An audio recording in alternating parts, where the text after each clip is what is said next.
This is me and my story attempting to reach that dream but ended up disappointing myself. Hi mga kagala, this is Chris Jimalmunoy, and for today I will share my audition experience on Starhan PBB audition na nangyari sa KCC Mall of Jensen. And by the way, before ako nag-decide na pumunta doon kasi sobrang layo talaga niya guys, and it took me 10 hours para mag-travel from here in Habonga, Agusan del Norte. Bumiyahe ako pa Butuan, and then pagdating ko sa Butuan is sumakay ulit ako ng bus papuntang Davao. And by the way mga kaigala, sobrang thankful ko talaga sa relatives ko doon kung saan sila yung nag-asikaso sa akin. And pagdating ko kasi sa Davao is sinundo ako nila, tapos sumakay ako ng taxi. And after nun is nag-dinner ako doon sa bahay nila. And then pinatulog muna nila ako kasi concerned sila. Kasi dapat yung plan ko is pupunta na ako ng Jensen sa KCC and doon ako matutulog sa mall kasi yun naman talaga ang ginagawa ng mga nag-o-audition. So, hindi naman yun bago na kung saan. Gabi pa lang, nandoon na kami sa venue and doon na kami matutulog. And by the way, sobrang concern ng relatives ko. So, pinatulog muna nila ako doon, and um, sila din nag-prepare ng mga foods and snacks na dinala ko from Davao to Jensen. And nung nakatulog ako, I think slight lang din yung tulog ko kasi nag-alarm na ako ng 1 PM and nag-prepare na ako. And pagkatapos ng preparations is pumunta na kami sa Davao bus terminal kung saan hinatid nila ako doon. And pagkatapos nun is, I think 2 or 3 PM. So, parang 2 PM at 2 AM ata yung travel ko. Nag-start ng travel papuntang Jensen. And doon sa bus is, ang ginawa ko lang naman is nag-overthink. Nag-overthink dahil syempre, it's so far away from our home, and nagpaka-brave talaga ako para pumunta doon sa venue. Uy, wag ako. Bawal umiyak, sige. Nagpaka-brave talaga. Uy, bawal umiyak. So, nagpaka-brave kasi ako na pumunta doon all by myself from Habonga to Butuan, and then Butuan to Davao, and after that is Davao to Jensen. So, all by myself lang ako na bumiyahe and pabalik din sa Davao. And sana ba ako? So, doon sa bus papuntang Davao is nakatulog naman ako. So, I have an energy pa din na na nabigay sa sarili ko and for my body. And nag-practice din ako doon yung ikaw ang bito yung kanta ni Maymay. And nag-practice din ako doon ng kanta ni Maymay and mga PBB song kung saan parang kasi baka magamit yun or baka i-play yun. So, kaya pinag-practicean ko talaga yung mga steppings kung saan parang ganito yun, tapos ganito, tapos basta secret. And ito pala yung form ng PBB. So, hindi ko na ipapakita lahat, but it has 4 pages. And by the way, kung nagtataka kayo kung bakit may copy ako nito, this is because nag-request ako ng another form. This is my first form. Ito yung first form ko, and yung sinubmit ko doon sa kay Direk Lauren or sa staff is yung second form kasi tignan niyo naman yung writing skills, writing ano ko dito, ayan, sobrang pangit. I think parang madi-disappoint ata dito si Direk Lauren. So ayun, and may changes din ako na binago sa aking mga nakalagay kasi dito sa likod. I think it's sa back ng first page is 5 highlights of your life. List and describe five unforgettable moments, whether it be happy or sad. So, naglista lang ako dito ng 5 na unforgettable moments. And meron ding mga ano dito, mga some information and pinill-upan ko lang yung mga kailangan fill-upan and binasa ko din yung mga kailangan kong basahin. So mga kaigala, by the way, I forgot to tell na nung pagsakay ko ng bus is nagtanong muna yung conductor kung saan ako pupunta and sinabi ko sa KCC Mall of Jensen and nagtataka ako kasi merong dalawang girls na nag-react. So, kasalukuyan, anong word? So, doon ko lang nalaman na mag-audition din pala sila. And hindi ko na in-expect na magiging kaibigan ko yung dalawang babae na yon. And by the way, pagkadating namin sa Jensen is already morning na yon and 7 a.m. And it's my first time na makapunta ng Jensen. So, parang na-fulfill din yung um, parang may na-fulfill sa sarili ko na naka-try ako or naka-experience ako mag-travel all by myself na wala pa akong masyadong experience talaga. So, ano lang, nag-ano lang talaga ako sa Google Map. Doon lang talaga ako pumasa kasi syempre baka maligaw tayo and syempre may load ako na ano para in case of an emergency.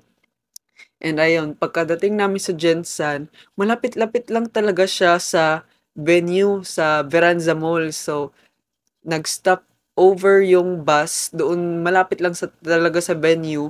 And yung dalawang girls na sinabi ko kanina is ni-invite ako nila na sumakay ng tricycle papuntang Veranza kasi anong malayo? Kasi malapit-lapit lang siya pero ano bang gagamit na lang siguro ako dito ng kilometers. Wow, kilometers. Basta malapit-lapit lang yung pinag-stop ng bus, malapit-lapit lang yung bus stop tapos sa venue kung saan gaganapin yung Star Hunt audition.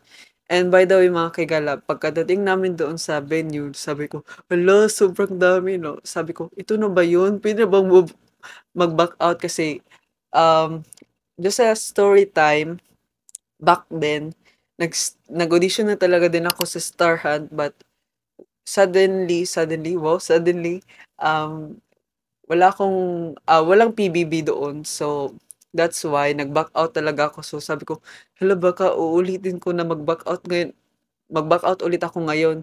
And siyempre hindi ko magagawa 'yun kasi sobrang layo ng tinahak ko para lang makapunta dito sa Jensen. So, pagkadating namin doon sa venue sa Veranza Mall is parang ang happy ko na ngayon, is sobrang haba na ng pila and may nakikita na akong mga kabataan na naglalakad sa mall kasi nasa labas pa lahat kasi nagpipila and binibigyan pa kami ng form and nag-a-answer pa yung lahat para sa mga ganito kasi maraming um, nag-brainstorming talaga ako doon kasi syempre kailangan maglagay ka ng 5 unforgettable moments whether it be happy or sad. So ayun, nag-brainstorming talaga ako doon. Ano yun ako gisulti? Nakalimutan ko na yung sinabi ko. Ano na next? Sige, let's move forward and doon sa pila is nagkasunod-sunod lang kami nung nakasabay ko sa bus papuntang Jensen and binigyan kami ng form, binigyan kami ng number and yung number na yun is hindi pala yun yung masusunod na number kung saan para lang yun sa pila and iba yung number na ibibigay sa inyo pag yung sa sticker, iba yung number doon. And ipapakita ko na lang din siguro dito yung number na binigay sa akin. And it's a huge difference between sa binigay sa amin sa pila and yung binigay sa amin sa sticker. And habang pumipila kami mga kaigala is sobrang nag-enjoy ako kasi yung mga nakasama ko sa linya is sobrang entertaining yung nung personality nila and walang masyadong negativity na pumasok sa amin. Kasi siyempre, kaming lahat gusto namin positive vibes lang yung pumasok sa amin para makapag-perform kami ng mas maayos. So, ayun, parang, ano, mga, wait lang, 7 PM kami pumila and 1 PM kami sumalang sa stage or sa panel, panel, parang defense lang ha. So, habang, 'di ba, sobrang ano, wait lang. Um, 7 AM, 8, 9, 10, 11, 12, tapos 1. So it has been 7 hours kaming pumila doon. And sobrang init doon, guys. Syempre kasi nasa labas lang kami ng mall and sobrang nakakapagod siya kasi nakatayo lang kami always and kasalanan din naman namin yun kasi hindi kami nagdala ng anong Tagalog ng ingkuran? Ng upuan. Ayun, so hindi kasi kami nagdala ng upuan. So nakita ko din doon anong tawag doon? Si Fake Ash kung saan nagdala siya ng upuan and sabi ko, hala, it's a great idea kasi nagdala siya ng upuan. So, sobrang ano niya doon, sobrang relax niya kasi syempre may upuan siya. And nakita ko din doon yung viral na yung anong tawag doon? Yung viral na nananapak ng customer sa restaurant kasi yon and nakita ko din doon yung viral na I don't know kung matatawag siyang trans but sobrang babae yung ano ya ano sobrang babae yung looks niya but yung voice niya is panglalaki talaga. So I think kaya niya naman talagang maging babae yung voice but iniiba niya lang para mas ma-entertain yung mga audiences. And nakita ko din doon si Lutang Queen. Wala, parang may bumubukas ng pintuan. May nagpaparamdam kasi dito sa bahay, guys. So, pabayaan na natin yung mga multo dito sa bahay namin. Nakapasok kami ng mall ng 12 PM and nag-lunch break na nun sila Derek Lauren and then the panel na magpapa-audition or titignan manonood sa amin or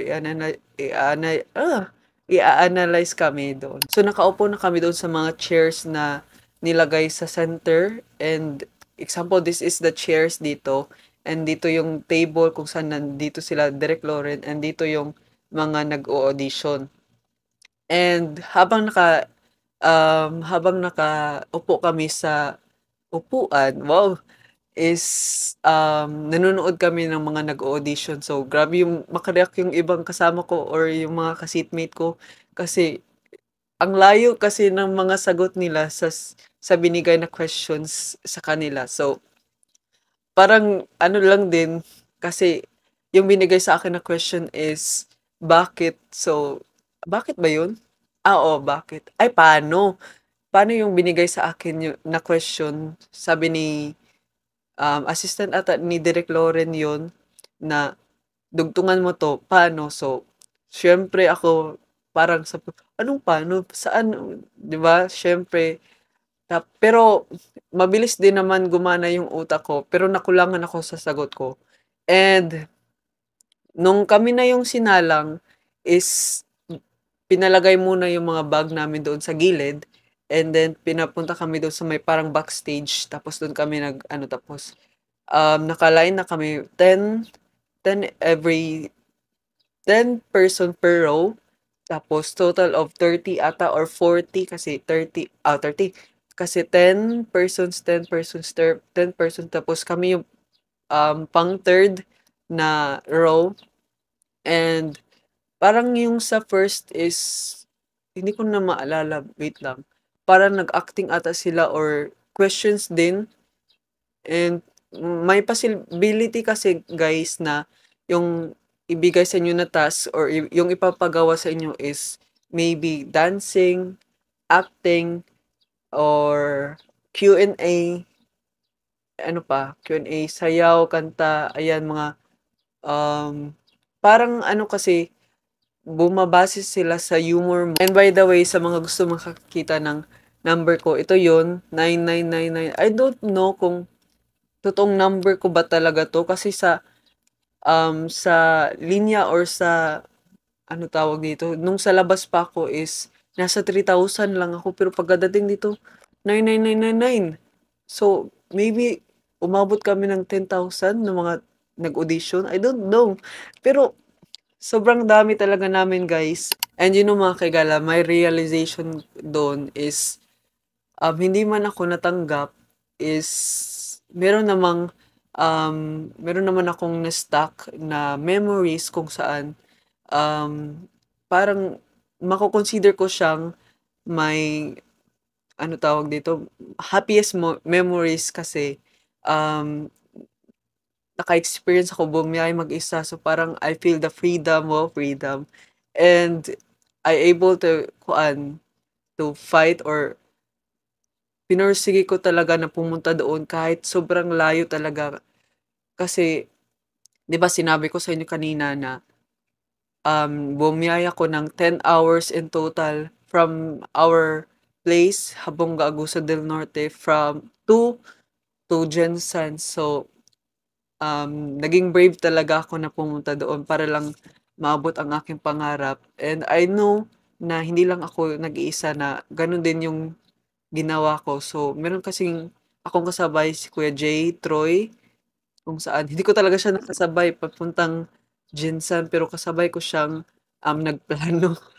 Pero hindi ko siya nakasabay talaga doon and nagkita din naman kami doon and marami akong na-meet na mga new, people and I meet new friends. Wow! So, ito din yung realizations ko mga kaigala na I don't know actually kung mare-reach ko ba yung pinaka-biggest dream ko or yung, ma-manifest ko palagi kung saan gusto ko talaga maging artista, so maging actor, maging performer sa stage. So, I don't know kung maaabot ko ba yun someday pero I'm hoping talaga. But meron pa din naman chance kung saan meron pang online audition para sa PBB. So, I don't know kung makakapasok ako dun. But I was still gonna try to audition doon sa online audition ng PBB.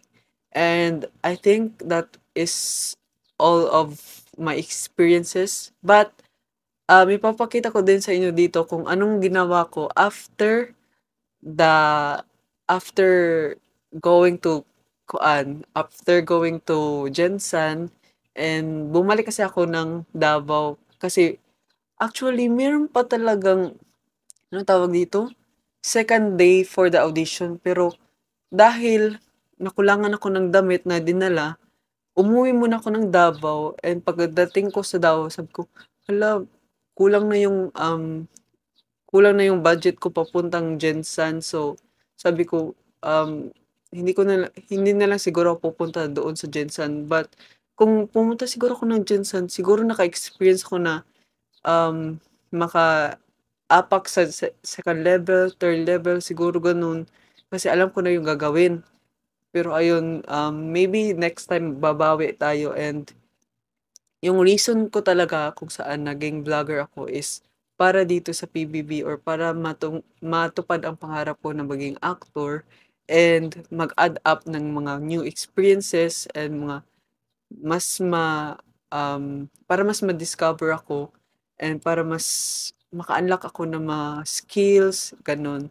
And siyempre, super helpful talaga ang pagba-vlog sa akin kasi naka-try ako mag-radio broadcasting, naka-try ako na pumunta sa Butuan para lang mag-compete sa mga vlogging contest, mga gano'n. And naka-try din ako modeling dahil sa vlogging. So, ayun, I hope this story inspires you to reach your dreams or naipaglaban niyo yung pangarap niyo na kahit sobrang mahirap is at least we try and we will advance mo. We will learn from it and we will enhance ba yung tamang word? And ipapakita ko na sa inyo ngayon yung mga ginawa ko after pumunta ng Jensan and pagkadating ko ng Davao. sobrang nag-enjoy talaga ako and sinulit ko talaga yung, transpo ko from punta-punta dito, ganyan. So, ipapakita ko na sa inyo yung mga clips ng mga unseen vlog.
Our hearts beat to the city streets.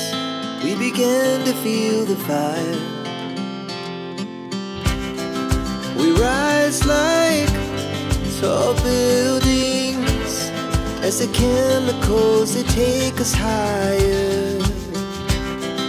The night's young and it's just begun as she puts her hand in mine.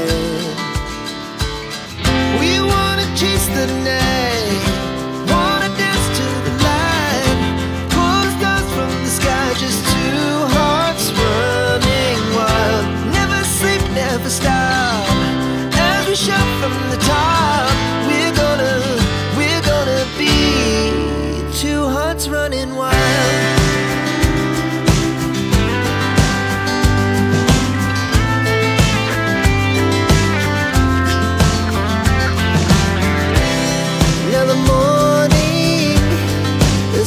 left to